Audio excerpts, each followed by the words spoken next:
Ko'prikka yetmasdan turib, undan o'tishlikka urinma. Avval yetib boraylik-chi. Ehtimol biz yetib borguncha ko'prik sinib yo'qolib ketar.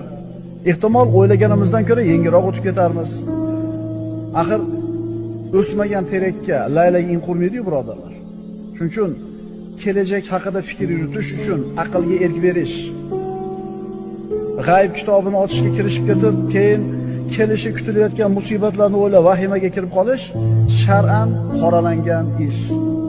Ertangi kun hali yo'q. Kelajakdan qo'rqma. Sen o'ylagan vahima bormi, yo'qmi? Sen bo'lasanmi u kuni, yo'qmi, uni Xudo biladi. Shuning uchun birodarlar, bunday yo'l tutishlik aqlga to'g'ri kelmaydi. Aqlli odamning ishi emas. Odatda suvni ko'rgandan keyin odam o'tigini yechadi oyog'ini yuvish uchun. Suvni ko'rmasdan turib o'ti yechilmaydi.